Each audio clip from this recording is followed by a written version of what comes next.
Yes, last class में हमने start किया था इलेक्ट्रोस्टैटिक्स को, ठीक है। और मैं डिस्कस कर रहा था different methods of charging a body. किसी ऑब्जेक्ट को या बॉडी को चार्ज करने के लिए किन किन तरीकों का उपयोग किया जाता है। बाय फ्रिक्शन, कांटेक्ट में लाने पर जब उनको रबिंग करते हैं तब इलेक्ट्रॉन का एक्सचेंज हो सकता है, चार्ज का एक्सचेंज हो सकता है, ठीक है। कंडक्शन के थ्रू, जब दो कंडक्टर्स को कनेक्ट करते हैं आपस में या टच करते हैं तो उस केस में चार्ज की शेयरिंग होती है। फिर हमने बात की थी कंडक्शन में अर्थिंग की, ठीक। उसके बाद हमने बात की थी इंडक्शन की, कि जब किसी कंडक्टर के पास किसी चार्ज बॉडी को रखा जाता है तो उस चार्ज बॉडी के प्रेजेंस में इस कंडक्टर में चार्ज इंड्यूस हो जाता है, ठीक है। उसमें जो फ्री इलेक्ट्रॉन्स हैं उनके मूवमेंट के कारण चार्ज का रीडिस्ट्रीब्यूशन हो जाता है, ठीक है। That process is called induction. और फिर उसके आगे मैंने इलेक्ट्रोस्कोप की बात बताई थी। एक और चीज है वो हम जान लें,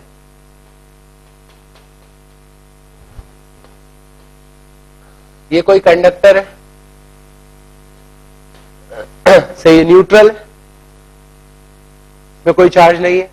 अब यदि मैं इसके पास किसी चार्ज बॉडी को रखूंगा तो उस केस में क्या होगा, इंडक्शन होगा। चार्ज बॉडी के रखने पर इसमें इंडक्शन होगा, इलेक्ट्रॉन्स इस तरफ एक्सिलरेट होंगे और इलेक्ट्रॉन्स इधर इकट्ठे हो गए जिससे इस पे नेगेटिव चार्ज आएगा और इस तरफ पॉजिटिव चार्ज, ठीक है। अब समझना है इस चीज को, अभी आगे हम पढ़ने वाले हैं कोलम्बिक फोर्स। दो चार्ज पॉइंट्स के बीच में, चार्ज ऑब्जेक्ट के बीच में जो फोर्स लगता है उसको कूलम फोर्स कहते हैं और वो डिस्टेंस के स्क्वायर के इनवर्सली प्रोपोर्शनल होता है। मतलब जितने पास में होंगे पॉइंट्स उतना ज्यादा फोर्स लगेगा, ठीक है। तो प्लस और माइनस के बीच में अट्रैक्टिव फोर्स होगा और प्लस के बीच में रिपल्सिव फोर्स, ठीक है। तो ये पास में है इसलिए attractive force would be greater than repulsive force. तो ओवरऑल जो फोर्स लगेगा इस ऑब्जेक्ट पर वो कैसा होगा, अट्रैक्टिव होगा, ठीक है। मतलब ये हुआ कि जब भी किसी चार्ज बॉडी को आप न्यूट्रल कंडक्टर के पास में रखोगे उन दोनों के बीच में अट्रैक्टिव फोर्स होगा, ठीक है। यही अगर नेगेटिव चार्ज होता तो यहां पर प्लस होता और यहां पर माइनस होता, अगेन अट्रैक्शन होता, ठीक है ना। तो एक चार्ज बॉडी जो है वो एक न्यूट्रल कंडक्टर को अट्रैक्ट करती है, ठीक है, उसमें हमेशा अट्रैक्शन होगा।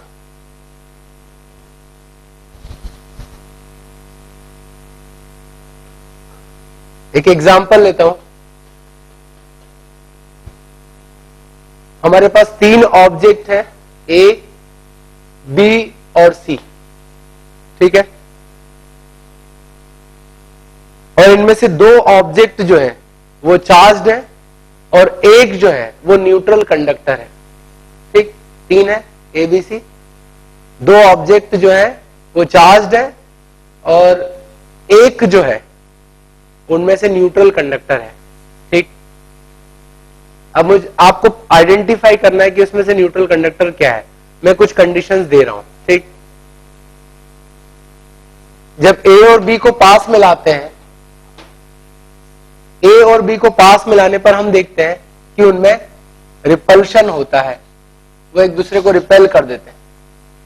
जब ए और सी को साथ में रखते हैं तो वो एक दूसरे को अट्रैक्ट करते हैं और इसी तरह से बी और सी को साथ में रखने पर भी हमें मालूम होता है कि वो एक दूसरे को अट्रैक्ट करते हैं, ठीक है। क्या आप इन कंडीशन से बता सकते हो कि इनमें से कौन सा कंडक्टर होगा और कौन सी दूसरी जो चार्ज बॉडीज है? अब सोचो, मैंने आपको कंडीशन दी थी कि दो चार्ज बॉडी है और एक न्यूट्रल कंडक्टर है। अभी थोड़ी देर पहले ही हमने डिस्कस किया कि अगर किसी चार्ज बॉडी को न्यूट्रल कंडक्टर के पास में रखा जाए तो वो हमेशा कंडक्टर को अट्रैक्ट करेगा।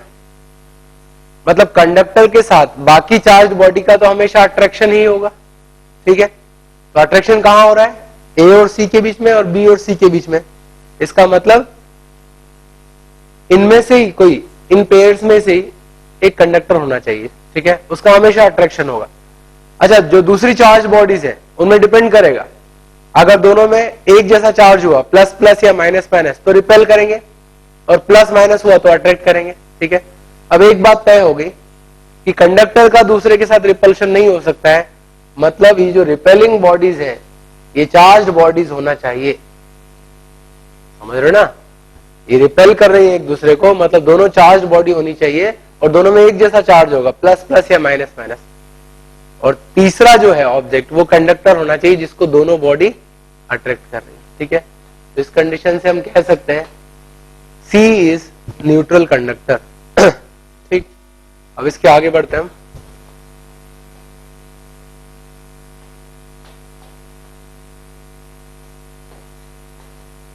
Coulomb's law, that is very important law in electrostatics.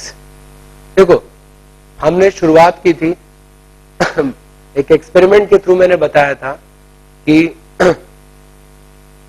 किस तरह से हमें पता चला कि चार्ज बॉडीज के बीच में रिपल्शन या अट्रैक्शन होता है।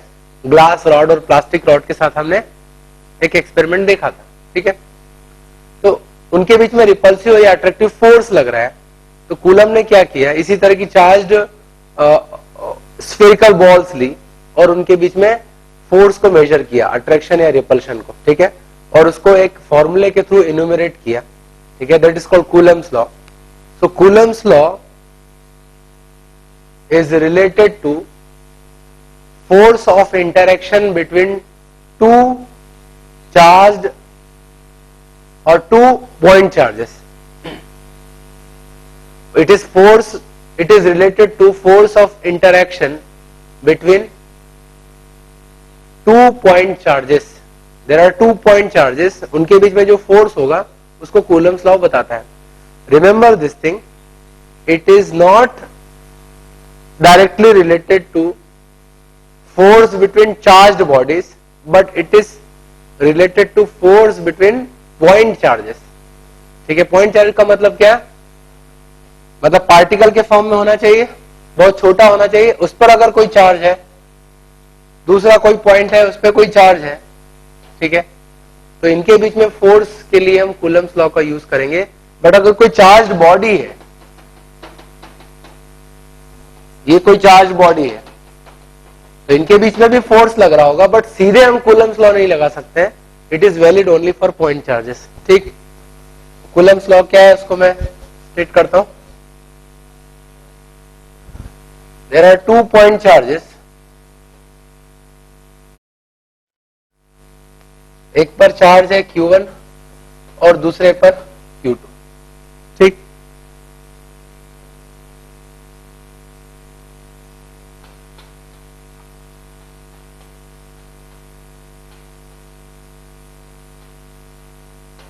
इनके बीच की सेपरेशन R, ठीक है। तो इनके बीच में इंटरेक्शन होगा। अब ऑलरेडी हम रूल्स बना चुके हैं कि सिमिलर टाइप के चार्ज हैं, प्लस प्लस या माइनस माइनस तो रिपल्शन होगा, और अपोजिट चार्जेस है प्लस माइनस तो अट्रैक्शन होगा, ठीक है। तो इनके बीच में या तो रिपल्शन होगा या अट्रैक्शन होगा। तो अब हम फोर्स के मैग्नीट्यूड की बात कर रहे हैं। F is force of repulsion और अट्रैक्शन बिटवीन देम,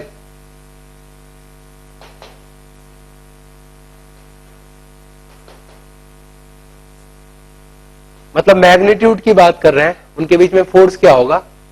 तो कूलम ने ये पता किया कि force is proportional to product of magnitude of point charges.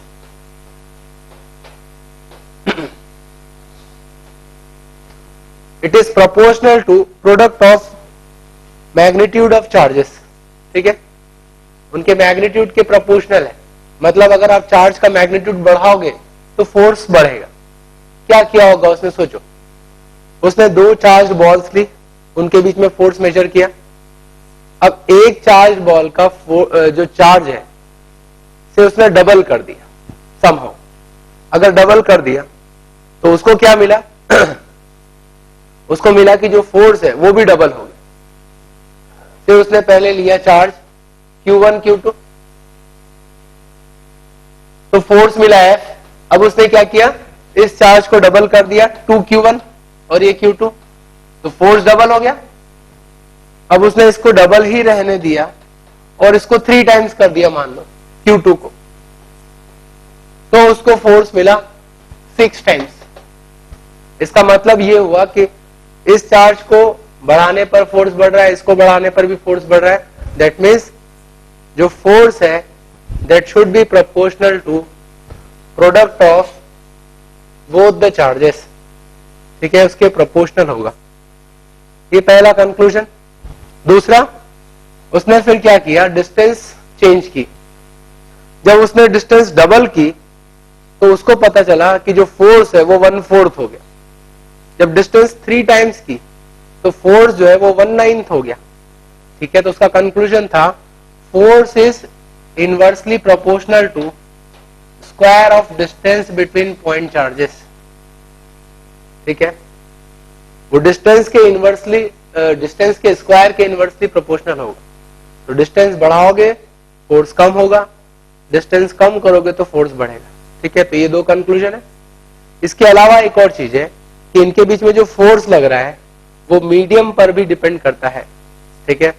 आप पॉइंट चार्जेस को एयर में रख दो, उन्हीं पॉइंट चार्जेस को पानी में रख दो, ऑयल में रख दो, किसी और मीडियम में रख दो, तो उनके बीच का जो फोर्स है वो चेंज होता है। मतलब it is also dependent on surrounding medium. तो उसके लिए भी एक पर्टिकुलर कांस्टेंट, ठीक है, या एक वेरिएबल हमें रखना होगा यहाँ पे, और इस तरह से हम इस फोर्स को निकालेंगे, राइट। तो जो फोर्स का एक्सप्रेशन है वो इस तरह से समराइज हुआ, F is equal to 1/4 pi epsilon, ठीक है, Q1 Q2 upon R square, that is Coulomb's law. ये जो कांस्टेंट है 1/4 पाई एप्सिलॉन, अभी मैं बता रहा हूं इसकी वैल्यू क्या होगी, ठीक है। बट ये कांस्टेंट जो है, कांस्टेंट का काम भी कर रहा है, साथ में ये मीडियम के डिपेंडेंस को भी बता रहा है। अभी मैं इसको एक्सप्लेन करूंगा, right. So that is electric force between 2 point charges, ठीक है। अब ये जो कांस्टेंट है इसको समझना। कांस्टेंट में एक चीज है epsilon, that is called emissivity,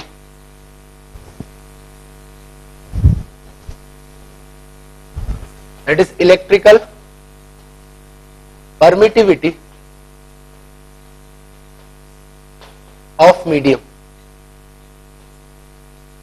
ठीक है। इलेक्ट्रिकल परमिटिविटी ऑफ मीडियम, समझना। इसकी वैल्यू जितनी ज्यादा होगी उतना चार्जेस के बीच में फोर्स कम होगा, ठीक है। तो ये देखा गया है एक्सपेरिमेंट के थ्रू, और जिसको बाद में मैं थ्योरेटिकली एक्सप्लेन भी करूंगा कि स्पेस में, फ्री स्पेस में एप्सिलॉन की वैल्यू मिनिमम होती है, ठीक। और अगर मिनिमम का मतलब ये हुआ कि फोर्स मैक्सिमम हो गया उन्हीं चार्जेस को अगर मैं एयर में रखूं या पानी में रखूं तो उनके बीच में फोर्स कम हो जाएगा, मतलब एप्सिलॉन की वैल्यू बढ़ जाएगी। तो फ्री स्पेस में 2 चार्ज के बीच में फोर्स मैक्सिमम होता है और दूसरे मीडियम में ले जाने पर उनमें फोर्स फोर्स कम हो जाता है, और जो एप्सिलॉन है उसकी वैल्यू कम हो जाती है। तो अगर आपको मैक्सिमम फोर्स चाहिए तो वो कहां मिलेगा फ्री स्पेस। दूसरे मीडियम में ले जाने पर फोर्स की वैल्यू कम हो जाती है, और फोर्स की वैल्यू कितनी कम होगी वो ये कांस्टेंट डिसाइड करेगा, that is called electrical permittivity of medium, ठीक है। For free space that is vacuum, permittivity को हम एप्सिलॉन नॉट कहते हैं, ठीक है, and that is equal to 8.85 into 10⁻⁻12, ठीक है। ये इसकी वैल्यू है SI यूनिट में। इसकी यूनिट हम निकाल सकते हैं फॉर्मूले से, coulomb square upon newton metre square,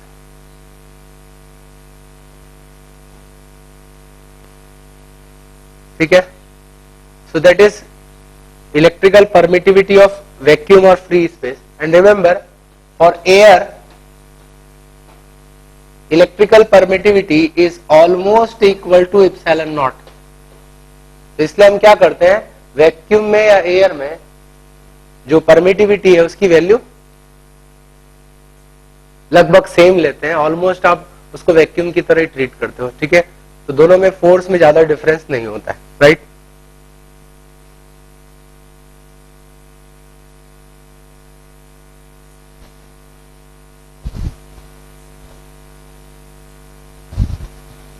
एक और क्वांटिटी डिफाइन की जाती है, दैट इज रिलेटिव परमिटिविटी.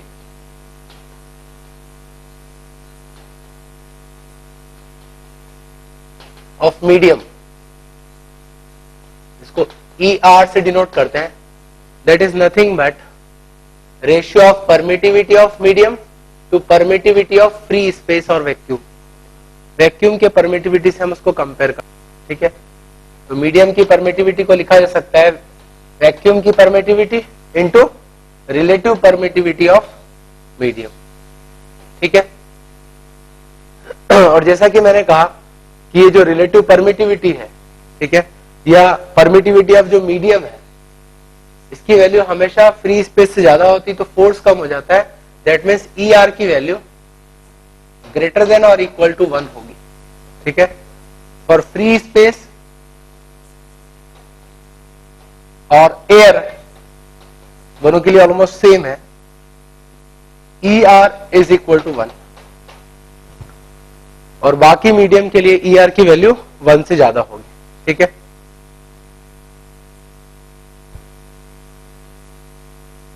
तो एक बात तय होगी कि जो 2 पॉइंट चार्जेस के बीच में जो फोर्स लग रहा है वो चार्ज पर डिपेंड करता है, उनके बीच की डिस्टेंस पर डिपेंड करता है और सराउंडिंग मीडियम पर डिपेंड करता है. तो ये 3 फैक्टर डिसाइड करेंगे कि उनके बीच में कितना फोर्स लगेगा. ठीक. अब हम उस कांस्टेंट की बात करें. सो फॉर वैक्यूम और एयर वो जो कांस्टेंट है वो क्या हो जाएगा, 1/4 पाई एप्सिलॉन नॉट हो जाएगा. और जब इसकी वैल्यू रखेंगे तो इसकी वैल्यू लगभग मिलती है हमें 9 × 10⁹. ठीक है.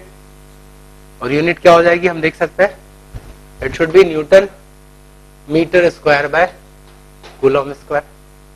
तो SI यूनिट में 1/4 पाई एप्सिलॉन जो कांस्टेंट है उसकी वैल्यू 9 × 10⁹ मिलती है. ठीक है ना, इन SI सिस्टम. और इसी की वैल्यू CGS सिस्टम में मिलती है हमें 1. ठीक है. तो रिमेंबर CGS सिस्टम में कांस्टेंट की वैल्यू को 1 रखा गया और SI यूनिट में इट इज 9 × 10⁹, क्लोज टू 9 × 10⁹. ठीक. और दूसरे मीडियम के लिए क्या होगा कांस्टेंट की वैल्यू, और अदर मीडियम 1/4 पाई एप्सिलॉन, या इसी को मैं लिख सकता हूं 1/4 pi epsilon naught into 1 by relative permittivity. ठीक है. और इसकी वैल्यू क्या हो जाएगी 9 × 10⁹. ठीक है ना, इसमें SI सिस्टम. जब आप उसको SI यूनिट में रखोगे तो ये वैल्यू होगी. और CGS सिस्टम में ये बन जाता है 1. सो 1/ER.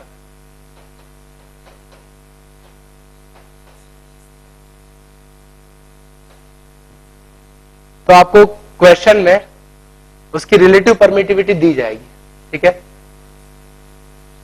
रिलेटिव परमिटिविटी को डाइलेक्ट्रिक कांस्टेंट भी कहते हैं, इसकी बात मैं आगे करूंगा, बट अभी हम उसको रिलेटिव परमिटिविटी ही कहें. ठीक.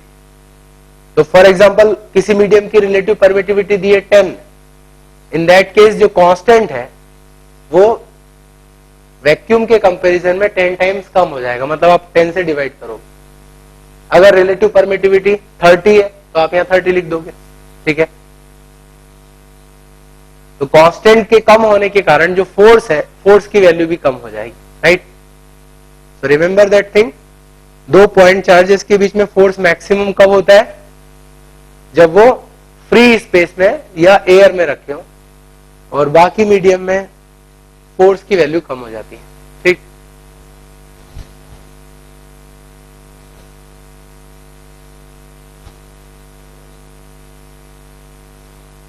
नॉर्मली अगर प्रॉब्लम में मीडियम नहीं दिया है तो आप एज्यूम करके चलो कि ये एयर होगा या वैक्यूम होगा, ठीक है, अदरवाइज मीडियम स्पेसिफाइड होगा, ठीक।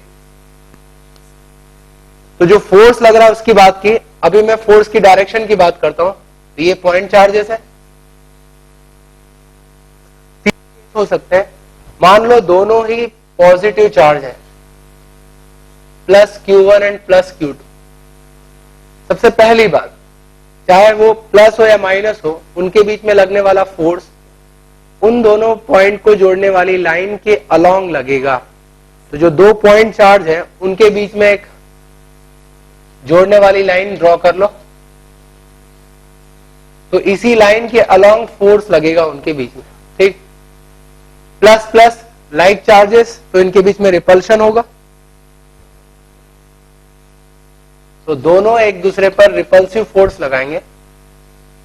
Remember by Newton's third law हम कह सकते हैं action and reaction are equal and opposite. तो Q2 ने Q1 पर फोर्स लगाया इस डायरेक्शन में, और Q1 ने Q2 पर फोर्स लगाया इस डायरेक्शन, ठीक है। तो दोनों ने एक दूसरे को रिपेल किए। ऐसे ही अगर दोनों चार्जेस निगेटिव होते तो कैसा फोर्स लगता? तो लाइन ड्रॉ कर लो, line joining the point charges, ठीक। तो दोनों के बीच में अगेन लाइक चार्जेस, तो रिपल्शन, तो रिपल्सिव फोर्स लगता है दोनों पर।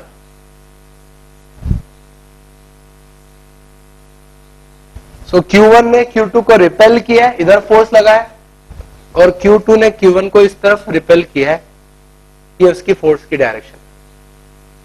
और तीसरी कंडीशन हो सकती है कि इनमें से एक पॉजिटिव है और एक निगेटिव,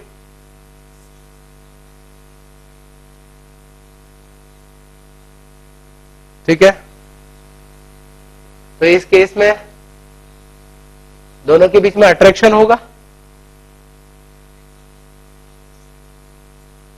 लाइन ज्वाइन कर रही जो उनकी लाइन के अलोंग ही फोर्स लगेगा दोनों पे, तो force of attraction. So Q1 ने Q2 पर फोर्स लगाया इस डायरेक्शन में, अट्रैक्ट किया है उसको, इसी तरह से Q2 ने Q1 पर फोर्स लगा के अट्रैक्ट किया, ठीक। तो फोर्स कितना लगेगा ये हमने देख लिया, और फोर्स की डायरेक्शन क्या होगी ये भी हमने देख ली। तो अब कोई भी दो पॉइंट चार्जेस के बीच में फोर्स निकाला जा सकता है।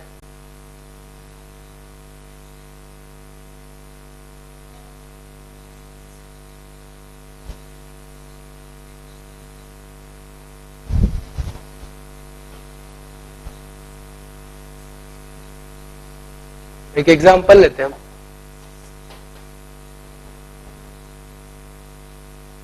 There are 2 point charges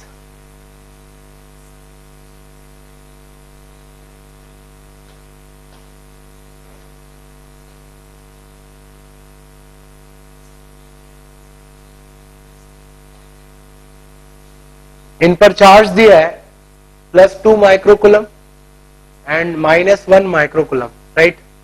इनके बीच की डिस्टेंस 10 मीटर है, फ्री स्पेस में रखा है, इसको वैक्यूम में रखा है। इनके बीच में लगने वाला फोर्स निकालना है हमें, ठीक है। Force is 1/4πε0 Q1 Q2/r²। Vacuum है तो 9 × 10⁹। चार्ज सिर्फ मैग्नीट्यूड लेना है, micro coulomb bye r²।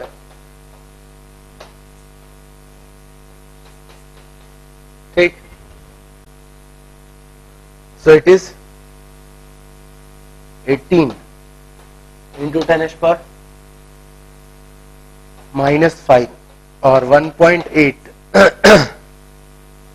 into 10⁻⁻⁴ Newton. ठीक है, इतना फोर्स लगेगा इन पॉइंट चार्जेस के बीच में।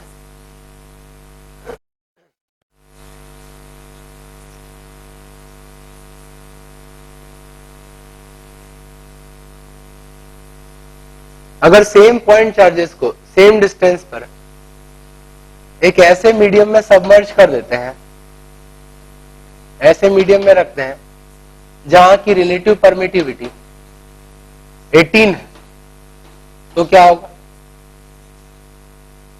अगर इस मीडियम में हमने रखा जहां की रिलेटिव परमिटिविटी 18 है, तो जो फोर्स है वो 18 टाइम्स कम हो जाएगा, या कहे कांस्टेंट 18 टाइम्स कम हो जाएगा। ठीक है, तो उस केस में हमें फोर्स क्या मिलेगा? हम देख सकते हैं इस पर्टिकुलर केस में ये एक्सप्रेशन बदल जाएगा फोर्स का। अब हम लिखेंगे 1/4 पाई एप्सिलॉन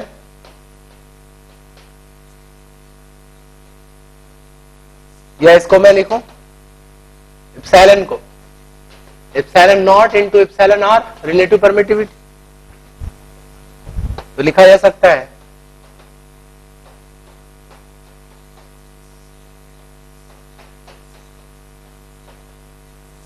ठीक है ना। ये फोर्स हमने निकाला वैक्यूम में या एयर में, उससे रिलेटिव परमिटिविटी से डिवाइड कर दो तो उतना फोर्स निकल आएगा। जितना ज्यादा रिलेटिव परमिटिविटी उतना कम फोर्स हो जाएगा, ठीक है ना, उस मीडियम में। तो इस पर्टिकुलर केस में क्या होगा? 10⁻⁵ न्यूटन। ठीक है,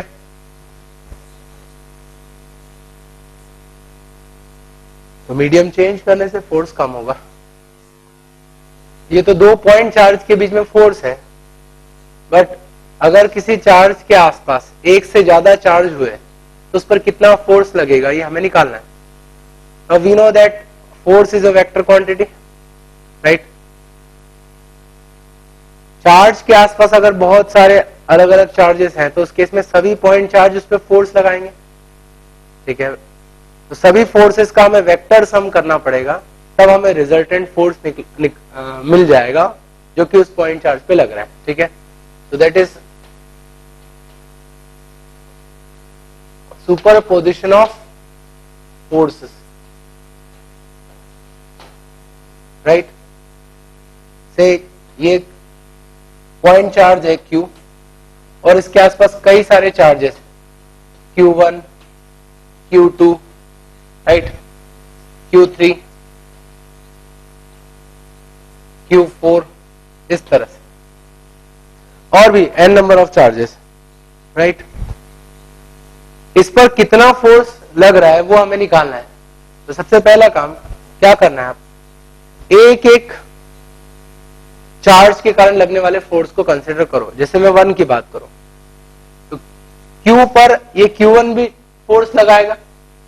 किस डायरेक्शन में लगेगा? तो दोनों को जोड़ने वाली लाइन बना लो, इस लाइन के अलोंग फोर्स लगेगा। Q पर फोर्स निकालना है, ठीक है ना। इस पर जो फोर्स लग रहा है because of all surrounding charges, right, तो इस लाइन के अलोंग लगेगा। अब फोर्स रिपल्सिव होगा या अट्रैक्टिव, ये इस बात पे डिपेंड करेगा कि दोनों सेम टाइप ऑफ चार्ज है या अपोजिट। सेम है तो रिपल्शन, रिपल्शन मतलब फोर्स इधर लगेगा, और अगर अपोजिट है तो अट्रैक्शन, तो फोर्स इधर लगेगा। तो आपको फोर्स की डायरेक्शन देखनी होगी, फोर्स का मैग्नीट्यूड निकालना पड़ेगा। उसके लिए कूलम्स लॉ जो अभी हमने पढ़ा, कांस्टेंट इनटू Q1 Q2/r², उससे इस पे फोर्स निकालना होगा। मान लेता हूं कि रिपल्शन लग रहा है तो फोर्स इधर लगेगा F1। यही प्रोसीजर आपको हर एक पॉइंट चार्ज के साथ रिपीट करनी है। तो Q पर कितना फोर्स लगाएगा, किधर लगाएगा, इन दोनों को जोड़ने वाली लाइन बनाओ, तो इस लाइन के अलोंग लगेगा। रिपल्शन है तो इधर और अट्रैक्शन है तो इस तरफ, ठीक है। तो इस तरह से आपको इसका भी फोर्स निकालना पड़ेगा, F2 मान लेते हैं अट्रैक्शन। फिर Q3 Q पर कितना निकालेगा, कितना फोर्स लगाएगा, तो दोनों को जोड़ दो। इस लाइन के अलोंग फोर्स लगेगा। रिपल्शन तो इधर, अट्रैक्शन है तो इधर, ठीक है, मान ले रिपल्शन। तो ये डिपेंड करेगा साइन पर, ठीक है ना। ऐसे ही Q4 भी फोर्स लगाएगा, किस डायरेक्शन में, दोनों को जोड़ दो।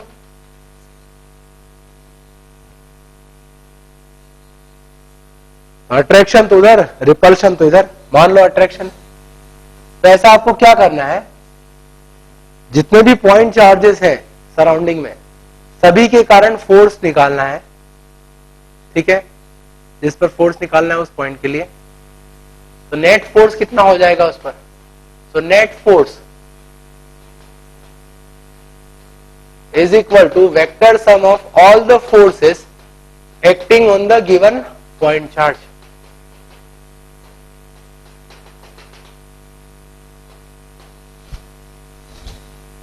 तो जितने भी फोर्स लग रहे हैं सबका वेक्टर सम करेंगे तो हमें नेट फोर्स मिलेगा, ठीक है।